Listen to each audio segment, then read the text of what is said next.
Hello दोस्तों, आप सभी का स्वागत है जी वसीम चैनल में। और दोस्तों आज इस वीडियो में हम Redmi Note 9 Pro Max में फ्री फायर टेस्ट करेंगे अल्ट्रा पे हाई FPS के साथ में गाइस। और यहाँ पे मैं आपको सेटिंग भी दिखा दूंगा और साथ में बैटरी ड्रेन भी देखेंगे कितना ड्रेन होता है। तो गाइस ये वीडियो देखते रहिए लास्ट तक, और वीडियो अच्छी लगेगी तो जरूर से लाइक करके चैनल को सब्सक्राइब कर लीजिएगा। तो गाइस ये देख सकते हैं हमारा phone Redmi Note 9 Pro Max। और गाइस यहाँ पे टाइम देख सकते हैं 6:31 हो रहा है। और गाइस सिंपली अब चलते हैं हम सेटिंग में और मैं आपको बैटरी परसेंटेज भी दिखा देता हूँ। तो गाइस ये चले हम सेटिंग में और यहाँ पे देख सकते हैं 81 पे है फिलहाल गाइस। अब दोस्तों यहाँ पे चलते हैं हम फ्री फायर में और देखेंगे कितना बैटरी ड्रेन होता है और कैसा परफॉर्म करता है, आप खुद से देख सकते हैं दोस्तों। यहाँ से चलते हैं सिंपली का इस ग्राफिक में और यहाँ पे देख सकते हैं हमने सभी चीज़ें ऑन कर दी। सिर्फ शैडो को ऑफ कर देते हैं ताकि शैडो पे मुझे अच्छा नहीं लगता प्ले करने पे, अंधेरा अंधेरा सा फील होता है इसके वजह से गाइस। तो यहाँ पे बिना शैडो को प्ले करेंगे और यहाँ पे लगाते हैं क्लास स्क्वाड मैच और आप देखते रहिए लास्ट तक।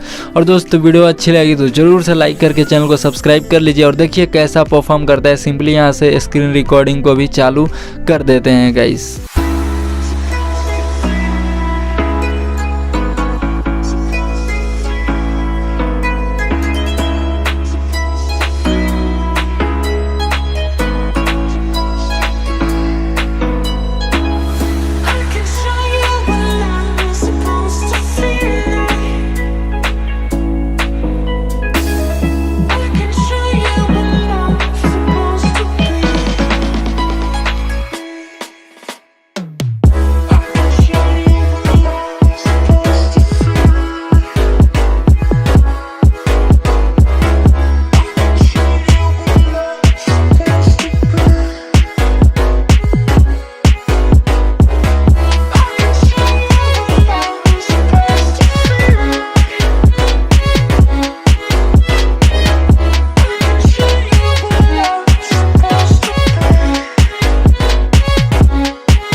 तो दोस्तों यहाँ पे हमारे आधे घंटे कंप्लीट हो चुके हैं। यहाँ पे टाइम देख सकते हैं 7:02 हो रहा है। सिंपली चलते हैं गाइस सेटिंग में और मैं आपको बैटरी परसेंटेज भी दिखा देता हूँ। तो गाइस यहाँ पे देख सकते हैं अभी जो बैटरी परसेंट है 73 गाइस, मतलब 8% डिक्रीज हुआ। और सेम मेरे मी 20 में अभी 8% ही डिक्रीज हुआ था आधे घंटे में। तो गाइस काफ़ी सिमिलर सा परफॉर्मेंस देखने को मिला और काफ़ी अच्छा मैं कहूँगा इस बैटरी डिक्रीज को, और फुल HD प्लस होते हुए भी काफ़ी अच्छा परफॉर्म किया। और परफॉर्मेंस में मुझे कोई भी गाइस कमी नहीं लगी। बस यही स्क्रीन रिकॉर्डिंग करते समय साउंड जो होता है वो लैग होता है, जिसकी वजह से गेमिंग अच्छा नहीं हो पाता है गाइस, सिंपली मैं ये कह सकता हूँ। तो दोस्तों इस टाइम पे मैं कहूँगा कि आप इसको स्किप कर दीजिए और आप Redmi Note 10 सीरीज को चूज़ कीजिए, वो आपको बेटर वैल्यू फॉर मनी देगा।